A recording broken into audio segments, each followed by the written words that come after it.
Les amis, bonsoir, bonjour à tous et salut à tous. Surtout, victoire du Barça 1-0 à l'extérieur à San Mamés avec un but de Rafinha. 9 points d'avance sur Real Madrid. Le débrief, c'est parti.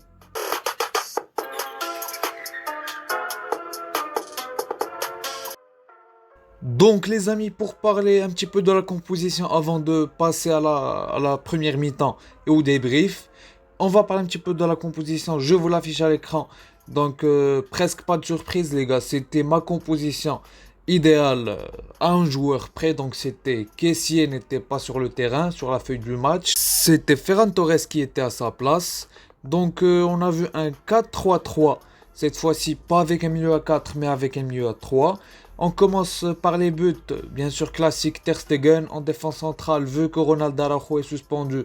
On a vu une défense Koundé Christensen, Balde à gauche et à droite Sergi Roberto. Comme j'ai dit, et oui les gars, je suis assistant de Xavi, un assistant virtuel de Xavi. Bref, trêve de plaisanterie les gars. Au milieu de terrain comme je vous ai dit à 3, Busquets, Gavi et Frenkie de Jong. Et en attaque, il y avait une attaque à 3, Rafinha, Lewandowski, le retour de Lewandowski. Et à gauche, Ferran Torres. Donc voilà les amis concernant la composition. Pour parler un petit peu de la première mi-temps, les 15 premières minutes, c'était vraiment le feu. Les deux équipes se sont procurées des occasions, dont un tir de Ferran Torres, quelques situations dangereuses de Iñaki Williams. Un face-à-face avec un contrôle lent après une très belle passe de Frenkie de Jong pour Lewandowski et qui a contrôlé le ballon un petit peu long. Il aurait pu ouvrir le score au début de match, quoi. Je vais arrêter de bégayer un peu, mais il ne l'a pas fait. Gil Manzano avait fait des décisions un petit peu douteuses.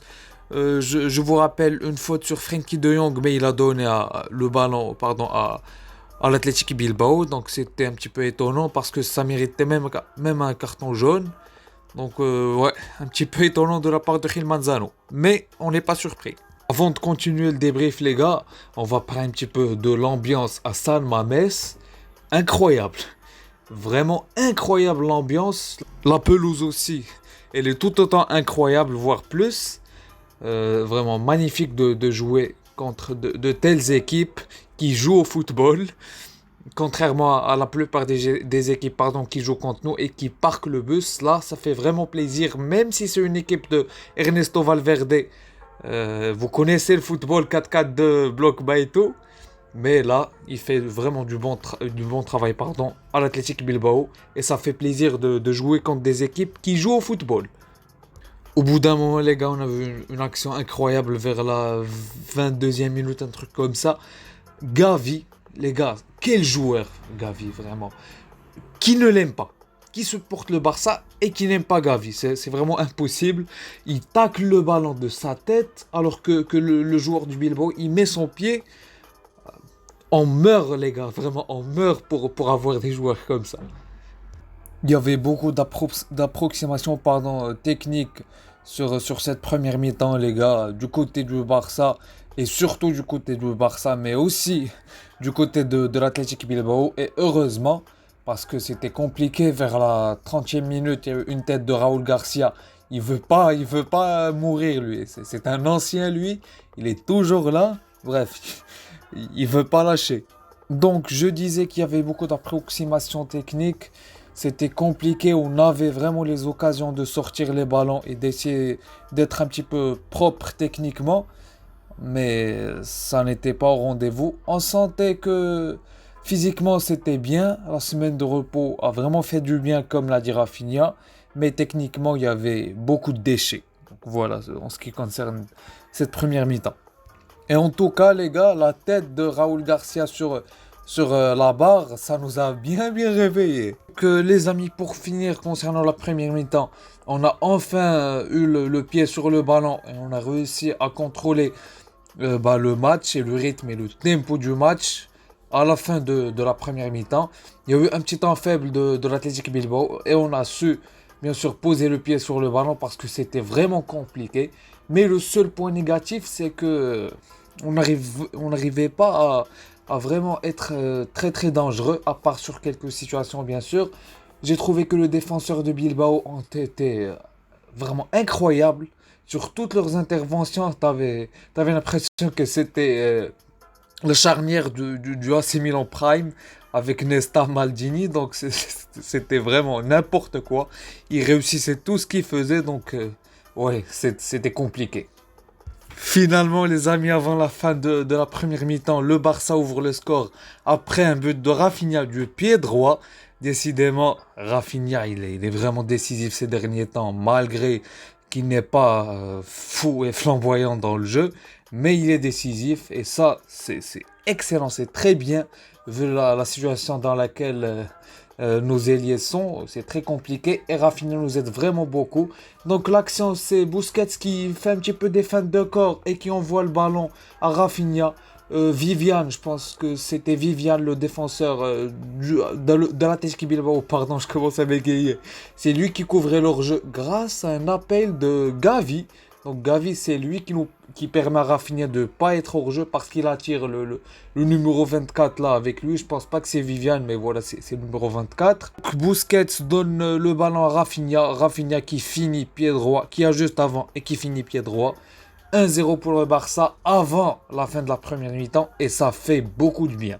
Donc les amis, concernant la deuxième mi-temps, le Barça, je pense que Xavi a remarqué les problèmes qui étaient en deuxième mi-temps et a fait part de ces problèmes à ses joueurs. On a vite remarqué ça avec Ferran Torres, Lewandowski qui a été bien meilleur, Alejandro Balde qui au bout d'un moment fait une très belle percée. Il élimine deux joueurs. Il centre pour Lewandowski qui claque sa tête, mais ça passe un petit peu à côté. C'était très bien joué de la part des deux joueurs et surtout Alejandro Balde. Lewandowski, on l'a vu bien meilleur techniquement et en général toute l'équipe. Gavi qui sur un autre contact, encore une fois, qui met sa tête. Décidément, il aime le club plus que n'importe quelle chose, un peu comme nous. Donc les amis, pour la suite de cette deuxième mi-temps, on a vu l'entrée de Franck Kessié à la place de Ferran Torres, qui néanmoins s'est bien repris sur la deuxième mi-temps. La première mi-temps, il gênait vraiment les attaques, il ne savait pas où se placer. Après l'entrée de Kessié, il y a eu aussi l'entrée de l'autre côté de Mouniaïn, et je ne me rappelle pas de l'autre joueur, de Yuri Berchiche, oui, c'est Yuri Berchiche et Mouniaïn. Bilbao commençait à être dangereux. Heureusement que Ter Stegen a été présent sur 3-4 parades, il a été décisif, même si vers la 80e minute, sur un tir de Nico Williams qui revient sur un autre joueur et qui tire et qui fait la parade. Mais au-dessus, il y avait hors-jeu, pardon. Donc ça commençait à être très compliqué vers la fin du match, vers la 80e. Un peu après l'entrée de Mouniaï, comme je vous ai dit, pardon. Donc on se complique la tâche alors qu'on gérait, on n'a pas pu tuer le match. Et je vous rappelle l'action sur le centre de Balde vers Lewandowski. Si on avait mis ce but, ou bien même en première mi-temps, le contrôle un peu trop lent de Lewandowski. Donc on avait l'occasion de tuer le match, mais on est en train de se compliquer totalement le match, comme à notre habitude, bien sûr, et c'est dommage. Les gars, je suis vraiment extrêmement content parce que je suis en train de débriefer le match. En regardant le match, j'ai le match devant moi. Donc l'Atlético Bilbao égalise après une contre-attaque et une balle perdue de Frenkie de Jong. Mais heureusement pour nous que Mouniaïn a touché le ballon. Après, Frenkie de Jong voulait remettre le ballon de son pied. Mouniaïn a frappé le ballon un petit peu avec son épaule, mais avant il a touché le ballon de sa main. Donc heureusement pour nous, et pour une fois ça va dans notre sens. On a très clairement vu dans la VAR que il a touché le ballon avec sa main et les joueurs du Bilbao étaient en train de...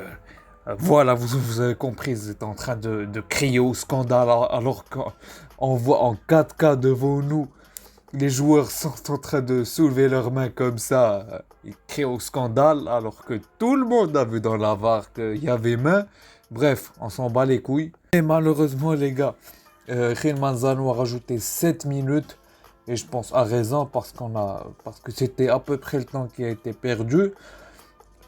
Koundé nous a sauvés de la tête vers la 93e minute.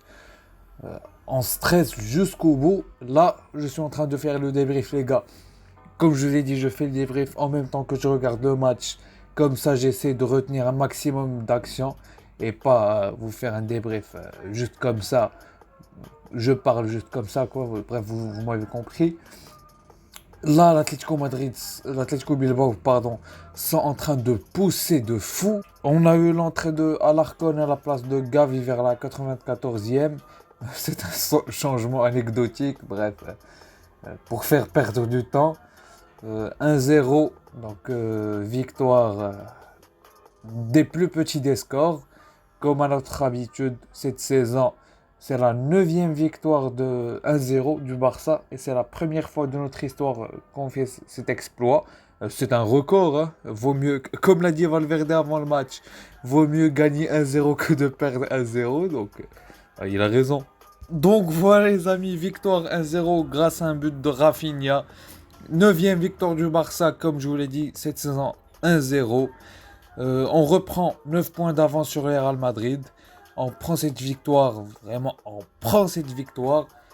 Je vais revenir demain sur le match avec les notes des joueurs. Donc n'hésitez pas à vous abonner, à mettre un petit like, à activer la petite cloche. Comme ça, vous allez recevoir toutes mes nouvelles vidéos. Et moi, je vous dis ciao, à demain et à plus.